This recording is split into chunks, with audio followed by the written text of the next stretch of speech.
Hey everyone, welcome to today's video. Welcome to the Gamer Dad channel. Thank you very much for tuning in.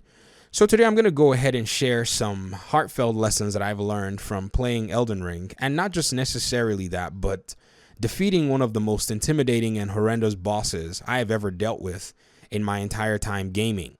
Now, for some of you, you might say, well, this is nothing. I mean, you haven't played any of the Souls games. If you see so-and-so boss in Demon Souls or in Bloodborne or whatever, you'll probably think this is a walk in the park, and probably so. But the thing is, I've never played those games anything more than about 20 minutes to 2 hours. Elden Rings is the one game that actually drew my interest, where I've invested a little bit more time, and I'm actually enjoying that process because it allows for pacing that I get to choose, and that's the beauty of this particular game.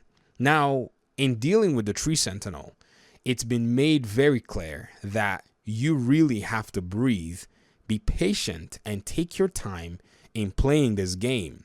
Now, unlike many other games that I've encountered, you can really breeze through them. You have the difficulty settings and all of that, where you can go into a menu and you can slide a toggle and tell the game, hey, I want you to kind of chill so I can blow past this area. In Elden Ring, in order for you to do that, you actually have to spend time running around the open world, finding equipment, different aspects, artifacts, and items that can make your character stronger before that particular toggle system of tuning the difficulty comes to light. You see, when I first encountered this boss, the first time I saw him, I already knew instinctively that this boss is going to be a nightmare. The way he was prancing around that area, protecting it, his color, the gold armor, everything already spoke, you're going to suffer.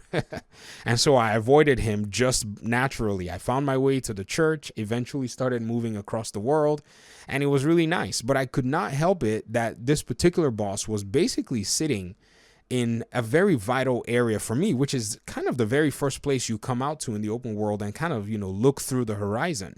And his presence kind of made it seem like I was imprisoned, like I could not move freely through this area. So the design and the positioning of this boss is actually a psychological, it's a psychological play on your own in-game peace of mind. I guess that's what I'll call it.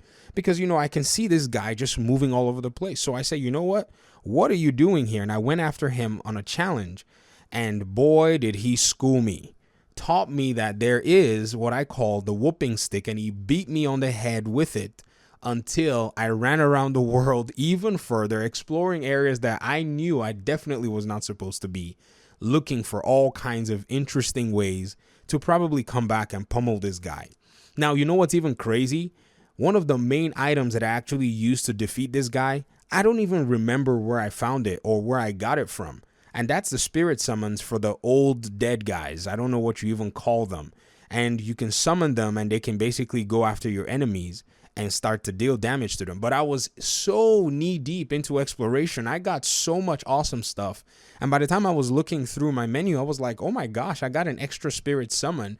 And if you ask me where I got it from, I don't know. Maybe I have to go back and look where you can find it from. And it's not necessarily the wolf summon where, you can actually walk a path through, specific areas and you can get that. But this is actually a nice spirit summon. Someone's like 5 old guys or however many they are. And they really do a lot of work. And I really appreciate the fact that this particular boss whacked me in the head enough times to say, go out there and go find good stuff before you come back and challenge me.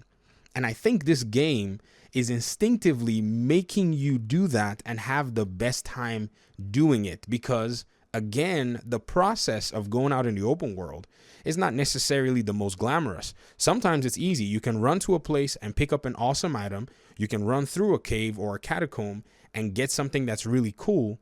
But most of the time, you're going to be doing some interesting work in your explorative and even your discovery, processes. And I think this is where this game is teaching a new player like myself that in order for you to be able to go ahead and deal with the obstacles, the challenges that this game has actually put in place, you really have to exercise patience in another kind of way.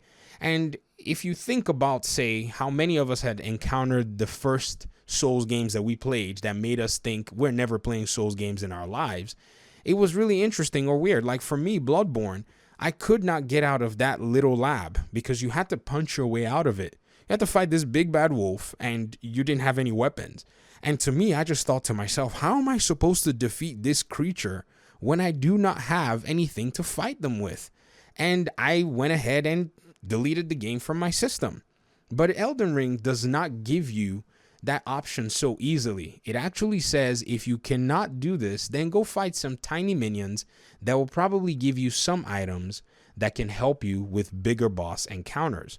And that's what I did. In fact, I went over to a specific region of the map and I basically farmed some of these enemy archetypes called the Vulgars. They're elite enemy NPCs.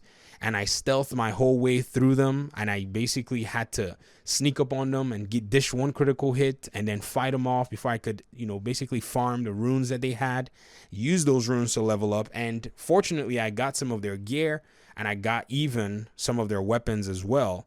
And that was actually pretty cool. Actually, I got one weapon from them, and that weapon was very critical. At this point, I didn't have any ranged weapons, so it was one of my ranged weapons that I could actually wield.